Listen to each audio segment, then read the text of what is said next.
Baik, Assalamualaikum warahmatullahi wabarakatuh. Yang terhormat kepada Ibu Cindy Claudia Putri, SAKM AKAK, selaku dosen mata kuliah Akuntansi Manajemen. Perkenalkan, saya Leni Sri Fajriani dengan NIM 2403010211144. Pada kesempatan ini saya ingin mempresentasikan terkait materi isu-isu internasional dalam akuntansi manajemen. Maka dari itu, untuk mengefektifkan waktu, saya langsung saja ke pembahasan yang pertama, yaitu bab 1 pendahuluan. Baik, untuk materi pertama di bab pendahuluan ini yaitu latar belakang. Di era globalisasi dan digitalisasi, akuntansi manajemen telah mengalami perubahan besar. Perubahan dalam lingkungan bisnis internasional, kemajuan teknologi, dan tuntutan keberlanjutan dan transparansi telah menimbulkan tantangan baru bagi profesi akuntan manajemen. Maka dari itu, perusahaan multinasional harus mengatasi ekspektasi pemangku kepentingan yang semakin meningkat, resiko ekonomi global, dan kompleksitas regulasi lintas negara. Maka presentasi ini membahas secara detail isu-isu internasional terkini yang mempengaruhi praktik dan pengembangan akuntansi manajemen di seluruh dunia. Oke, untuk yang selanjutnya yaitu rumusan dan tujuan dari penelitian ini. Untuk rumusannya, yang pertama, bagaimana isu-isu internasional dalam akuntansi manajemen. Lalu yang kedua, apakah isu-isu internasional dalam akuntansi manajemen dapat berdampak negatif? Lalu untuk tujuannya, yang pertama untuk mengetahui isu-isu internasional dalam akuntansi manajemen, dan yang kedua mengetahui isu-isu internasional dalam akuntansi manajemen dapat berdampak negatif. Untuk yang selanjutnya, bab 2 kajian pustaka. Baik, poin pertama pada bab 2 kajian pustaka ini, yang pertama menjelaskan mengenai pengertian akuntansi manajemen. Akuntansi manajemen adalah cabang akuntansi yang berfokus pada pengumpulan, analisis, dan interpretasi informasi keuangan dan non-keuangan yang digunakan oleh manajer atau pihak internal perusahaan untuk membantu pengambilan keputusan, perencanaan, pengendalian, dan evaluasi kinerja dalam operasional perusahaan. Tujuannya adalah menyediakan informasi yang relevan dan akurat agar manajemen dapat membuat keputusan yang efektif demi mencapai tujuan organisasi secara efisien dan optimal. Berbeda dengan akuntansi keuangan yang menyusun laporan untuk pihak eksternal seperti investor atau pemerintah, akuntansi manajemen khusus menyajikan informasi untuk kebutuhan pihak internal perusahaan atau manajemen saja, sehingga tidak ada standar baku yang harus diikuti dan bisa disesuaikan dengan kebutuhan organisasi. Singkatnya, akuntansi manajemen adalah alat bantu penting dalam mengelola perusahaan agar dapat mengambil keputusan bisnis yang tepat, meningkatkan efisiensi, dan memperoleh keunggulan kompetitif. Baik, untuk poin selanjutnya di bab 2 ini yaitu isu-isu internasional dalam akuntansi manajemen.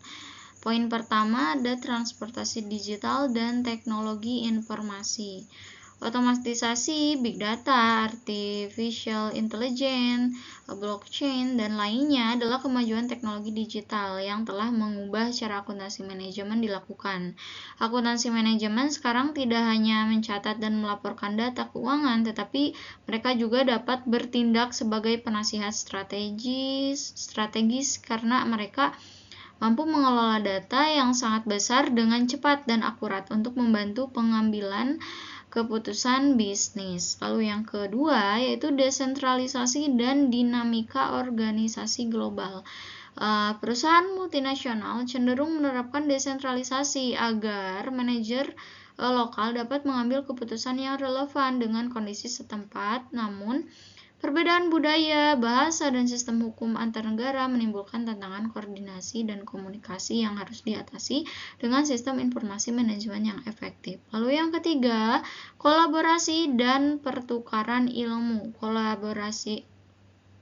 Kolaborasi dan pertukaran ilmu global.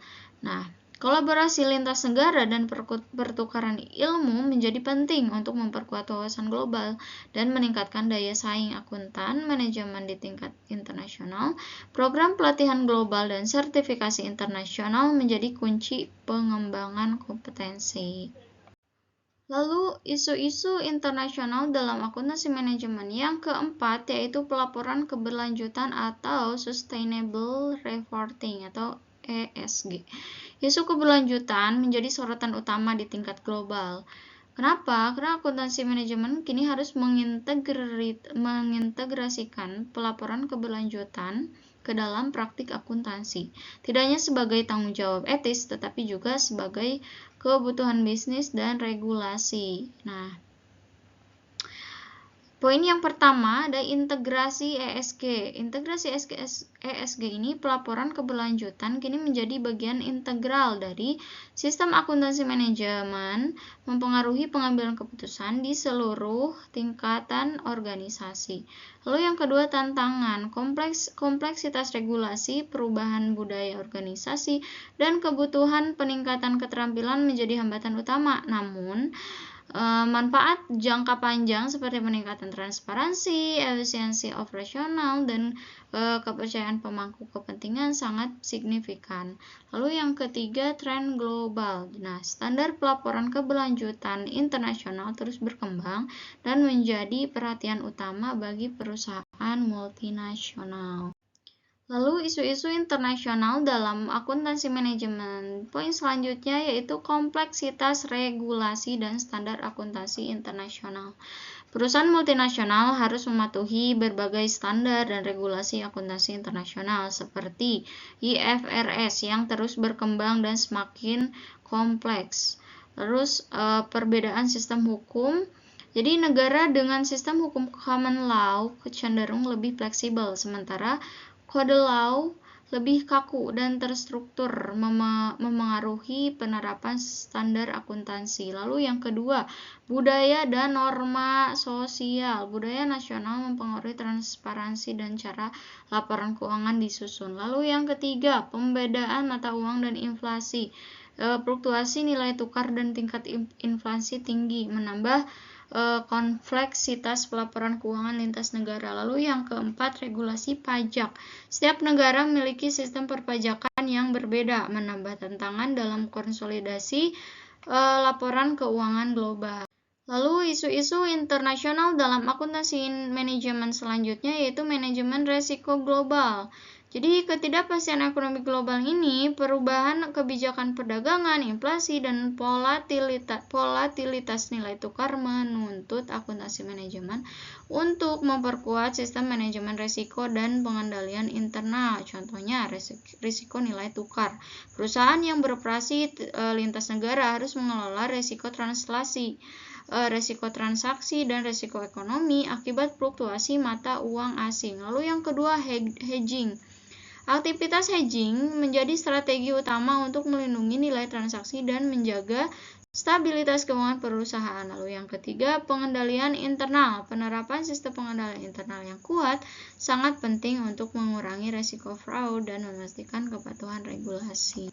Baik, untuk yang terakhir yaitu kesimpulan. Transformasi digital, tuntutan keberlanjutan, kompleksitas regulasi, manajemen risiko global, dan dinamika perusahaan multinasional adalah semua faktor yang mempengaruhi masalah akuntansi manajemen internasional agar mampu menciptakan nilai tambah dalam lingkungan bisnis global yang dinamis.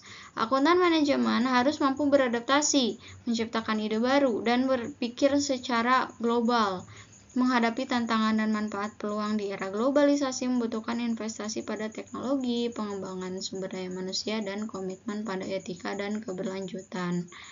Baik, itu saja mungkin yang bisa saya sampaikan. Bila ada kekurangan ataupun salah kata, mohon dimaafkan. Cukup sekian presentasi dari saya. Terima kasih. Wassalamualaikum warahmatullahi wabarakatuh.